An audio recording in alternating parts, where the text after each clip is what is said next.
Olá, professor. Meu grupo ficou com o tema elipsoide. E os componentes são Andresa Pereira, Lucas Araújo e Maria Eduarda. Vindo do princípio, elipse é uma figura plana estudada na geometria analítica, classificada como uma cônica, e tem várias aplicações importantes. Uma delas é na análise de movimentos de astros. Figura plana formada pela secção entre o plano e o cone. Partindo para o elipsoide, em matemática, um elipsoide é uma superfície cuja equação, num sistema de coordenadas cartesianas x, y e z, é x ao quadrado sobre a ao quadrado mais y ao quadrado sobre b ao quadrado mais z ao quadrado sobre c ao quadrado, igualando a 1. O elipsoide é formado pela revolução de um arco de uma elipse em torno do seu eixo, do seu semi-eixo menor. Os números A, B e C são reais, positivos, que determinam as dimensões e a forma de um elipsoide triaxial. Com isso, se os dois números são iguais, o elipsoide é um esferoide. Se os três forem iguais, trata-se de uma esfera. Aí mais à frente, meus colegas vão se aprofundar ainda mais e mostrar mais pontos.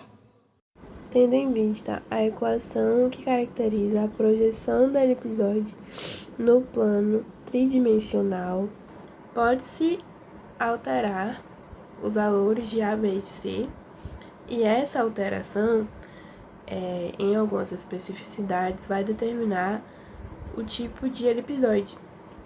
A gente trouxe aqui alguns exemplos que são quando os valores de A, B e C forem todos diferentes entre si, vai se chamar elipsoide escaleno, que é o exemplo dado aqui na primeira imagem. Já na segunda, a gente tem o elipsoide plano, que é determinado pelo valor de C igual a 0. Esse elipsoide plano ele é resultado de duas elipses em simetria, como a gente pode ver nessa segunda imagem. Seguindo nossos exemplos, quando os valores de B e C forem iguais, vamos ter como resultado uma esferoide em forma de charuto. Aqui a gente tem a imagem como exemplo. E por que o nome esferoide e não elipsoide? Porque no caso, esferoide é como se fosse uma ramificação de elipsoide. É um tipo de elipsoide. Enfim, seguinte, nós temos o resultado de quando o valor de A e B forem iguais, isso vai resultar em um esferoide em forma de comprimido, que a gente também trouxe aqui uma imagem como referência. E a nomenclatura esferoide e não elipsoide tem a mesma justificativa da imagem passada. Agora, como eu já tinha mencionado, temos o exemplo da esfera, que é um tipo de elipsoide que vai ser dado quando os valores de A, B e C na equação, só retomando a equação que forma a elipsoide, nessa equação aqui, quando os valores de A, B e C forem iguais, isso vai resultar em uma esfera, que é um tipo de elipsoide. Bom, o que seria um elipsoide de revolução? No início, as pessoas consideravam a forma da Terra como formato plano. Só que com o tempo, passamos a considerar a mesma uma esfera, o que é um conceito errado, já que existem mares e montanhas. Desta maneira, a Terra não é uma esfera, sendo que os cartógrafos com o tempo atribuíram à Terra o formato de geóide. Só que o geóide possui um conceito, que é este conceito aqui. O nível médio dos mares, suposto em equilíbrio, prolongado para dentro dos continentes e sob a influência da massa da Terra e da força da gravidade. Essa é a imagem de um geóide. Qual é a diferença entre o elipsoide e o dato? Bom, O datum nada mais é que um modelo matemático teórico que representa a superfície da Terra. A palavra datum teve origem do latim e significa detalhe. Na realidade, um datum não é mais que um modelo matemático teórico que representa a superfície da Terra.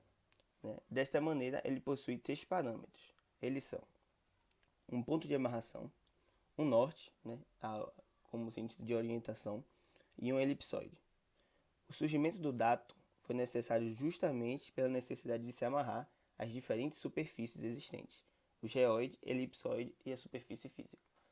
Nessa imagem temos aqui as superfícies terrestres reais, em formatos de geóide, o elipsoide, que é em vermelha, as superfícies livres de oceanos e o datum, que seria a amarração dessas 3.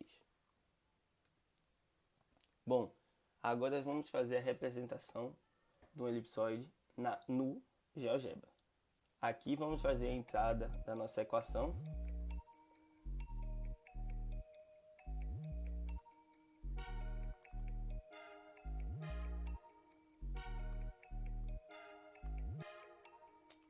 Que vai ser x ao quadrado dividido por 8 mais y ao quadrado dividido por 4 mais z ao quadrado dividido por 4. Isso tudo tem que dar 1. Bom, não está aparecendo aqui porque não foi colocado no formato 3D. Vamos lá, aqui, de visualização 3D. Pronto. Aqui é o elipsoide gerado no GeoGebra.